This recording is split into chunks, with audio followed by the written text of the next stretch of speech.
Navy SEAL divers are the best at what they do, but they have a problem that limits their ability to do their mission.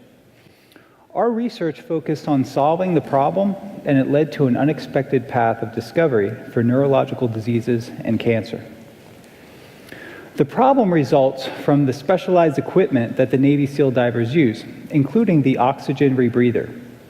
The advantage of the rebreather is that there are no bubbles, so it's very quiet and helps the SEAL evade detection from the enemy. The disadvantage of the oxygen rebreather is that the high levels of oxygen and the pressure from the undersea environment causes the potential for a seizure. These seizures occur with little or no warning, and there is no effective mitigation strategy to prevent them. So the question we ask is, why do these seizures occur, and how can we prevent them? To answer this question required funding from the Office of Navy Research to develop a microscope that was installed inside a hyperbaric chamber, or a high-pressure chamber. This chamber could simulate the underwater environment and the pressure of the underwater environment. Using this technology, we demonstrated that neurons in the brain, when subjected to high pressure and high oxygen, are overstimulated. The overstimulation of the brain from the high oxygen and pressure causes a decrease in brain energy metabolism. When this happens, it causes the potential for a seizure. These oxygen seizures occur with little or no warning, and there is no effective way to prevent them. These drug-resistant seizures are similar to epilepsy patients that have drug-resistant seizures. And in the case of patients, they can use a special diet to prevent these seizures. One example of a patient who used diet is Mike Dancer. Mike used a variety of anti-seizure medication, and the medication caused severe side effects and was not able to control his seizures. So due to the severe side effects, Mike stopped all the anti-seizure medication. And when he did, he saw an increase in his seizure frequency. At about this time, Mike discovered that there was a dietary intervention that he could use to control his seizures. And when he did, he found a sharp decrease in his seizure frequency. I'm happy to say that Mike has been on the diet for 5 years now, and he's been managing his epilepsy for 5 years without medication. So what is the ketogenic diet? Compared to a normal diet, the ketogenic diet is very low in carbohydrates and it's very high in fat. People have used the diet for years to help them regulate their body weight, reduce their body weight, and control or reduce their blood glucose levels. But most importantly, the ketogenic diet is proven to control seizures when drugs fail. No organization has done more to educate the public about the therapeutic potential of the ketogenic diet than the Charlie Foundation, started by Hollywood producer Jim Abrams. Jim's son Charlie was stricken with seizures. They were so severe and no amount of drugs could help him. So Jim looked into alternative approaches to manage his son's seizures. And with his research, he discovered that the ketogenic diet was being used at Johns Hopkins Hospital. So it was a treatment that was used specifically for pediatric epilepsy. So Jim took Charlie to Johns Hopkins Hospital, and they worked pretty closely with a dietitian there. And within a short amount of time, Charlie's seizures were under control. And Charlie was actually cured of his epilepsy at Johns Hopkins Hospital with the use of the ketogenic diet. So Charlie is actually off the diet completely today, and he remains seizure-free. The ketogenic diet is effective for a variety of neurological disorders, including glucose transporter type 1 deficiency syndrome. Children with this disorder lack the ability to transport glucose into the brain. So their brains are literally starved of glucose, and this causes the potential for seizures.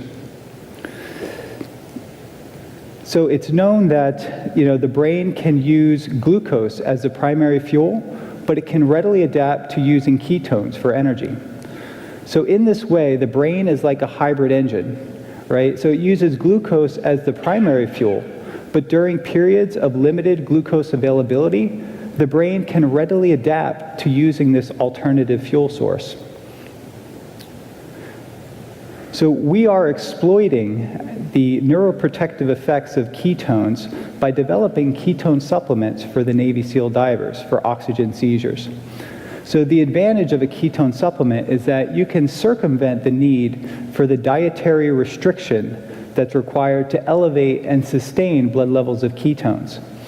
There are many therapeutic applications of ketones because nearly all healthy cells in the body can use ketones for fuel as an alternative energy source. Surprisingly, cancer cells lack the ability to transition from using glucose for fuel to using ketones. So in a way, cancer cells are like damaged hybrid engines. They use large amounts of glucose, much more than healthy cells, and they lack this ability to transition over to an alternative fuel source.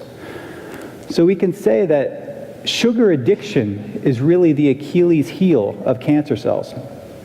This observation inspired me in the lab, and I asked the question. I wondered why very little attention was being given to nutrition to exploit this weakness of cancer cells. So it turns out that the sugar addiction was actually observed over 80 years ago by Otto Warburg. So Otto Warburg did experiments. He won a Nobel Prize for these experiments, demonstrating that sugar cells are damaged in their metabolism, and the damage to their metabolism results in high amounts of sugar uptake. More recently, Thomas Seifert from Boston College has been a pioneer, really, in validating Warburg's hypothesis and proving that cancer is a metabolic disease. In Tom's experiments, he demonstrated that there's a specific, metabolic defect of cancer cells, this glucose dependency, and that we can target that with a variety of non-toxic alternative approaches. Oncologists target this weakness in cancer cells, which is excess glucose consumption, with something called an FDG PET scan. The PET scan actually shows the excess consumption of glucose in cancer cells relative to the healthy tissue surrounding it. So this allows for the imaging of excess glucose consumption that oncologists use, but this information really isn't used to exploit the cancer for a treatment modality. The excess glucose consumption of cancer cells allows them to thrive and proliferate in a low oxygen environment. Another interesting observation that we made in the lab is that high pressures of oxygen are actually damaging to cancer cells. We've demonstrated that when high levels of oxygen are given to cancer cells, that they overproduce oxygen-free radicals. And these are damaging to the cell membrane. At high magnification, we can observe bumps on the surface of the membrane that are indicative of membrane damage. What's most interesting is that the same level of oxygen that damaged the cancer cells was non-toxic to the healthy brain cells. These observations inspired us to test the combination of the ketogenic diet and hyperbaric oxygen in a mouse model of metastatic cancer. The glowing images, or the glowing regions on the screen, show the growth and the spread of metastatic cancer cells. This study demonstrated the therapeutic efficacy of a new, non-toxic alternative approach to cancer management.